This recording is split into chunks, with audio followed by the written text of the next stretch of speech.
이번에는 주술에 대한 얘기를 해볼까 합니다. 네, 단어에 이어서 주술을 선택하게 된 이유는 그만큼 주술을 중요하게 생각하기 때문이고, 여기서 제가 주술이라고 얘기 드리는 거는 네, 주어와 수어입니다. 지난번에 소개시켜 드렸던 그 생각의 기술 책에서 아이디어를 얻었는데, 일단 저희가 단어에 대한 얘기를 해봤는데, 우리가 사고하는 문장이나 어떤 판단이나 명제라는 단위를 구성하는 게 단어였다면, 이제 그 단어가 그 문장을 구성할 때 가장 명료하고 가장 단순하게 우리가 나눈다면 주어와 수어로 나눌 수 있을 것 같아요. 그래서 여기서부터 시작하면은 이제 살을 붙이기도 좋고, 이 주술에 대한 이야기를 통해서 또 앞으로 더 나아갈 수 있으면 좋겠고, 일단은 차이를 한번 얘기해 볼까요? 가장 큰 차이라고 하면은 일단은 위치의 차이라고 할 것 같아요. 일단 주어가 거의 어 먼저 나오는 건 맞는데, 그 다음에 이제 수러부라고 해야겠어요. 수러부 같은 경우는 영어는 주어와 거의 가까이 붙어서 나오는데, 한국어는 안타깝게도 굉장히 멀리 떨어져 있죠. 그래서 그게 이제 동시통역을 되게 힘들게 만들고, 순차 통역할 때도 이게 어렵게 만드는 요소 중에 하나죠. 그게 어떻게 보면은 가장 큰 차이라고 생각되고, 또 다른 차이들은 굉장히 많은 것 같아요. 저도 지금 계속해서 공부하면서 그 차이들을 내재화하려고 노력하고 있고, 계속 찾아 나가는데, 다른 한 가지 대표적인 차이를 또 말씀드리자면, 이거는 김재우 선생님의 책에서 영감을 받았는데, 영어는 상태와 행위를 굉장히 민감하게 구별하려고 한다. 그 대표적인 걸 보여주는 게 leave란 동사예요. L-E-A-V-E, 그 leave. 이제 우리가 창문을 열어놓는다 라고 할 때, 한국어로 말했을 때는 이 창문을 여는 행위를 말하는 건지, 아니면 그것을 계속 열어둔다라는 행위를 말하는 건지, 그 구분이 안 되는 경우가 있거든요. 그 대화 안에서, 맥락 안에서 그거를 캐치해야 되는 경우가 있는데, 영어는 그걸 확실히 구분한다는 거예요. Please open the door. 여기서는 그냥 여는 행위를 말하는 거고, we need to leave the door open. 여기서는 문을 계속 열어두는 상태를 말하는 거고, 이런 식으로 구분을 하고 있다.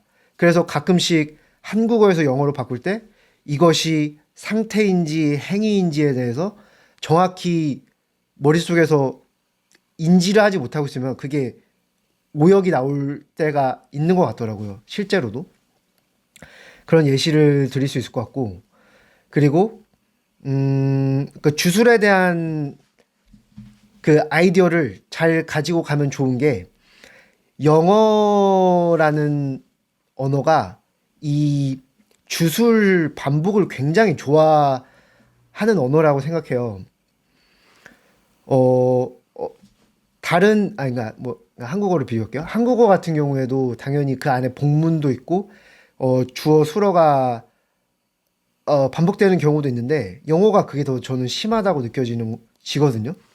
예를 들면 이거는 오바마 대통령이 인터뷰를 했던 내용인데, 음,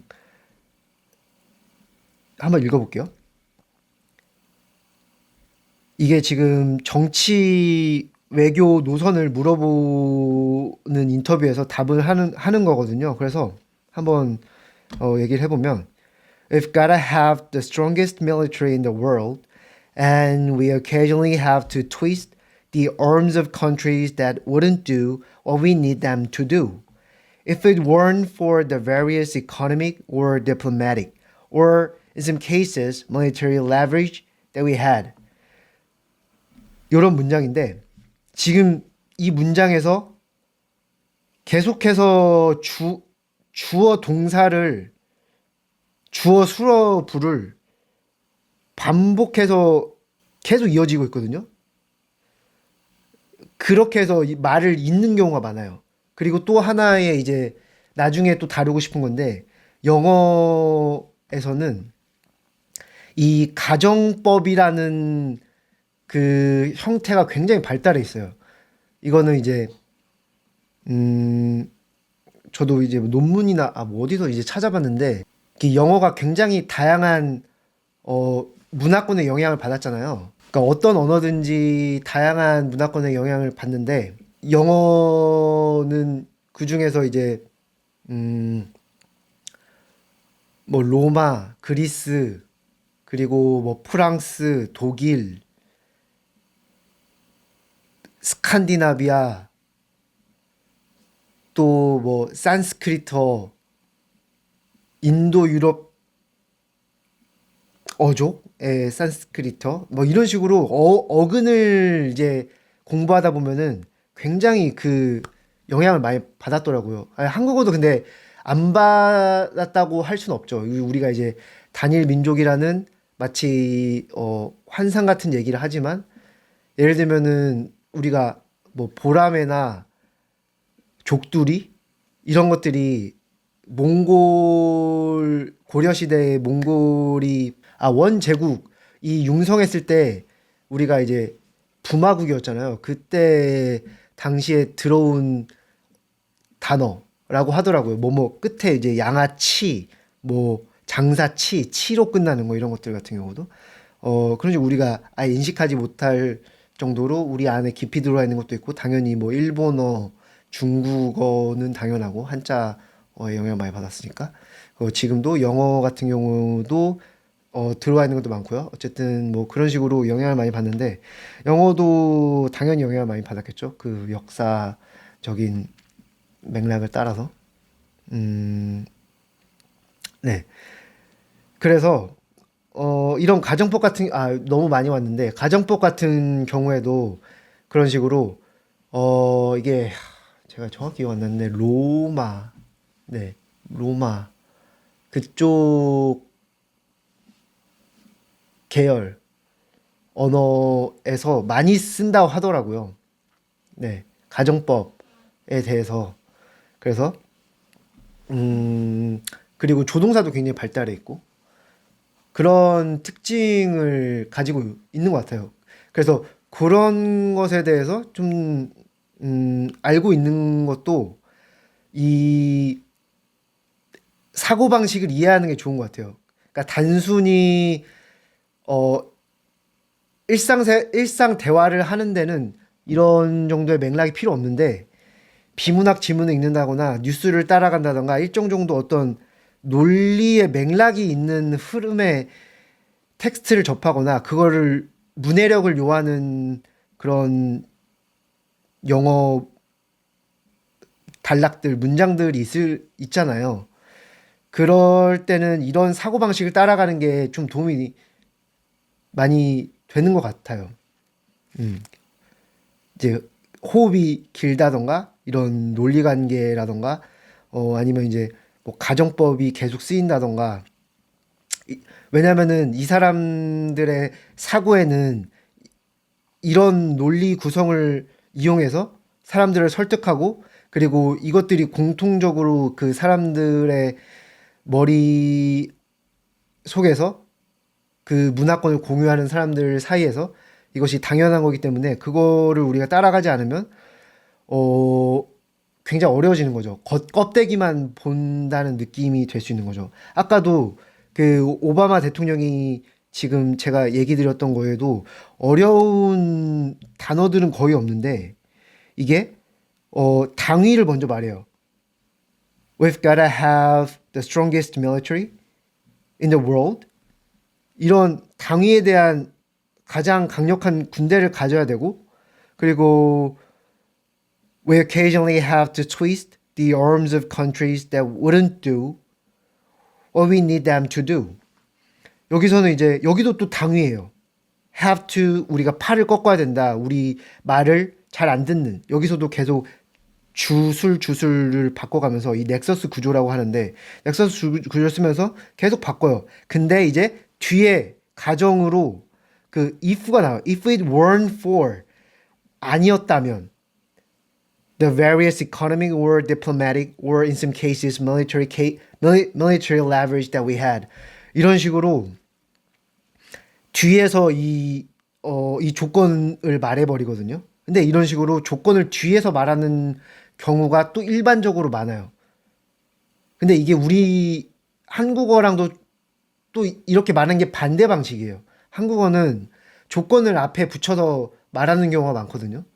뭐뭐 하면 뭐뭐 하겠습니다. 약간 이런 식으로. 그래서 이제 그 영어식 사고에 익숙하지 않는 분들은 한국어를 영어로 번역할 때 조건절로 먼저 시작하는 경우가 많이 생겨요. 그거는 되게 흔한 경우인데 그것에 대한 그 영어와 한국어에 대해서 근본적인 사고의 차이를 정확하게 그 꿰뚫어 보지 못했기 때문에 이런 결과가 나온다고 생각이 들어요. 네, 그래서 이것이 되게 중요하다.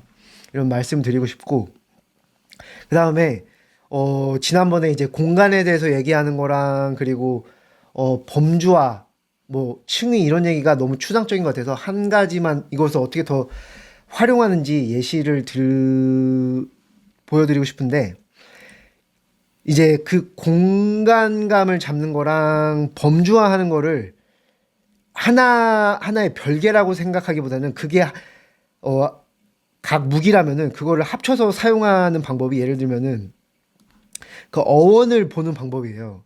예를 들면은 이제 저희가 speculation 이 동사가 아니구나. 예, speculation이라는 명사를 본다고 쳐볼게요. speculate 네 동사도 있죠. 이게 이제 뭐 추측하다 뭐 이 어원 자체는 눈으로 본다 약간 이런 것이 들어있어요. SPEK 이게 이제 observe 뭐 이런 눈으로 본다라는 건데 그래서 speculate 이게 이제 추측하다가 되고 speculation 추측도 될 수 있고 아니면 어떤 뭐 관측 뭐 이런 개념으로 뭐 관점 이렇게도 보기도 하거든요. 근데 이게 financial speculation 요렇게 가면은 이게 투기라는 의미로 바뀌어요. 근데 이게 이 의미를 갑작스럽게 마주하게 되면은 한국어에서는 이 추측이랑 투기가 너무나 멀리 떨어져 있는 개념이기 때문에 이게 합쳐지지 않거든요. 근데 이거를 아까 말씀드렸던 SPK, observe 요 개념으로 눈으로 본다. 약간 이거를 공간으로 하나로 모으는 거예요. 예를 들어서 그 개념으로.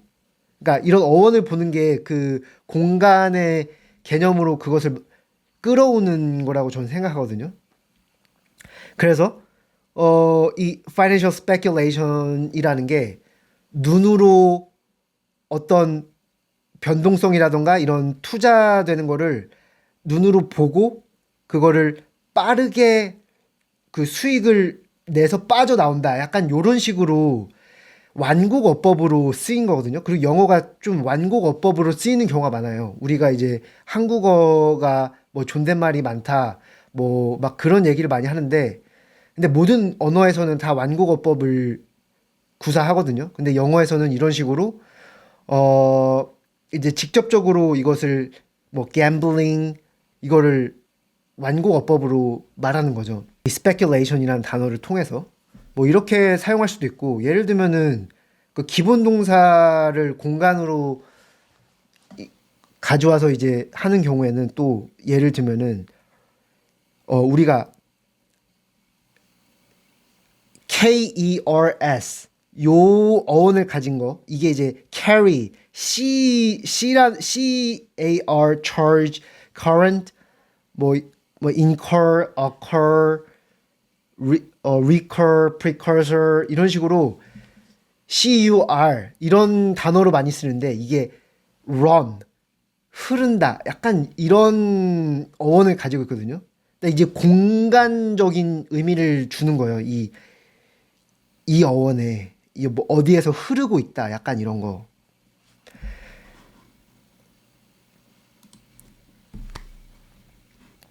제가 최근에 봤던 것 중에서 이제 incur 이게 부정적으로 뭐 초래하다 막 이런 맥락으로 쓰이는데 이제 전기 사업자들이 자기들이 규모의 경제를 이루려고